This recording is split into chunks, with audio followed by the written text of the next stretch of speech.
Hi, what's today's date? Today's date is September 12th, 2008. Where are we?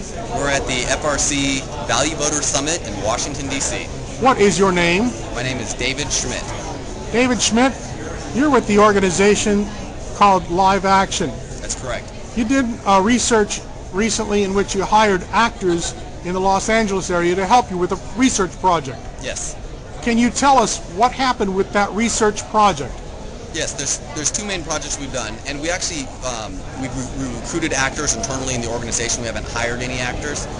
One of the projects we did was involved calling Planned Parenthood development offices and posing as a donor with racist intentions. A donor who wants to specifically give money to abort a black baby for the goal of lowering the amount of blacks to compete against them because of affirmative action and a whole bunch of other excuses because they just think there's too many blacks. And we found that in just about every case, Planned Parenthood was willing to accept the donation. They said, we'll accept donations for any reason, and we'll specifically target it for an abortion of a black baby.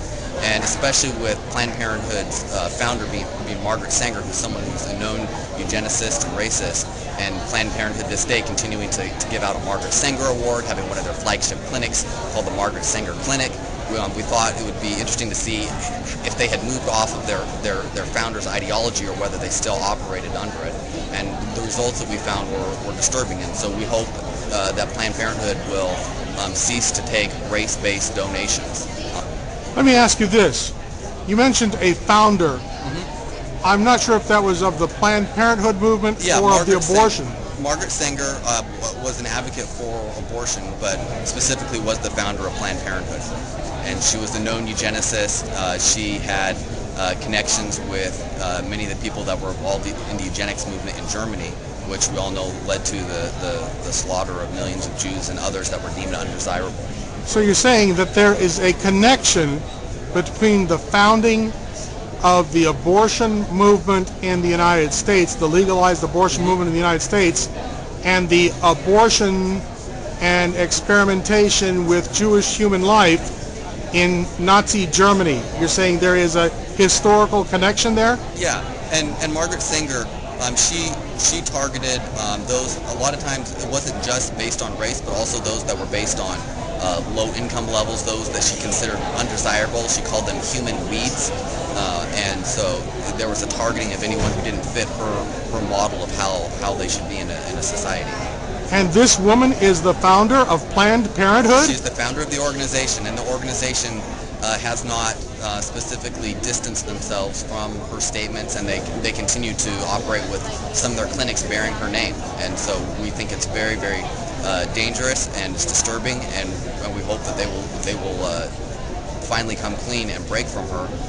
Otherwise, it's hard for their organization to have any credibility, especially when they're receiving over $300 million in federal funds every year.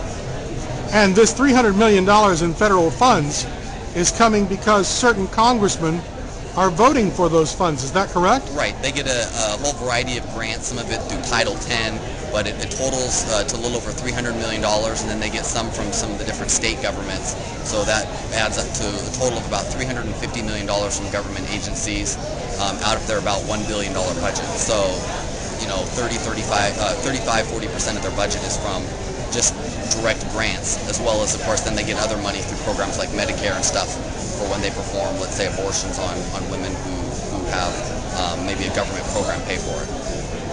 Let me ask you this.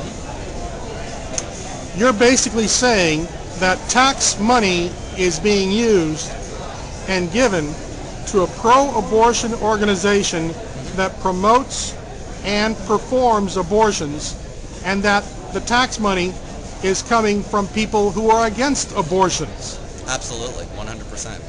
So isn't it really that the congressmen who are voting for giving this money to the pro-abortion group are actually voting to enslave pro-life people, to force them to donate to pro-abortion groups? Sure, that's in fact what is happening. And while these dollars, Planned Parenthood may say they don't go directly for an abortion, they go for running the organization, which helps them be able to offer abortions and be able to help subsidize abortions. And so it definitely is connected with running their industry.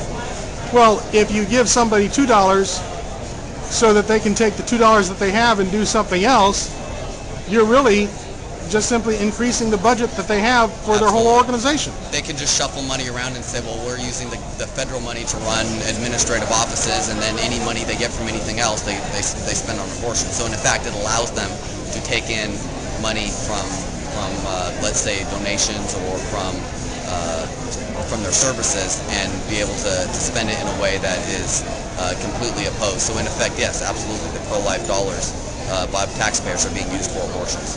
But basically what it makes it is so that they get lots of tax dollars, and people who are against abortion are paying those tax dollars, Sure.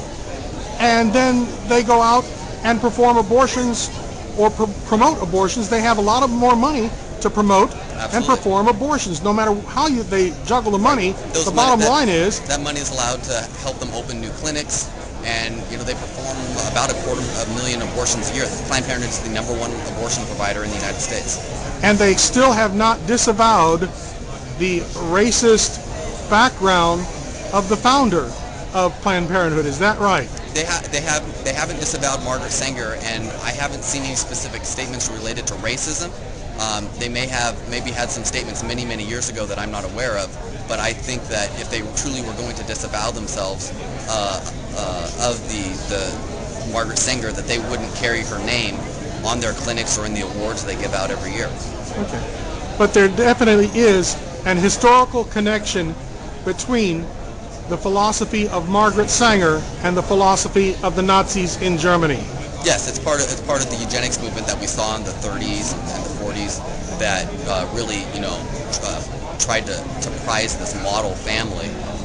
There's even fairs that happen throughout the United States and in Germany that you'd have like your county fair, and just like they'd have livestock, they would have a family there that they considered the model family, generally a family of some sort of European descent with their 2 or 3 children, and the 2 parents and everything looked perfect, and they lived there at the fair for a week or two as this model family, and that was something that happened all over the United States, and anyone who didn't fit that model was in many ways dehumanized by those activities, and that was what was happening in the eugenics movement. Fortunately, in the United States, we didn't come to embrace it as widely and have it forced on us like happened in Germany, but she was definitely an advocate for it. And you say that she actually called people of lower income groups human beasts? Human weeds. Human weeds. Human weeds. Okay, yeah. I want to make sure I understood that term. Yeah, and I actually have a statement here. Margaret Sanger, she commenting on the, quote, Negro Project in a letter to Dr. Clarence Gamble, December 10th, 1939, from the Sophia Smith collection, Smith College, Massachusetts. She said, "We do not want word to go out that we want to exterminate the Negro population." So that was one of the statements by Margaret Sanger. Thank you very much for these comments. You're welcome.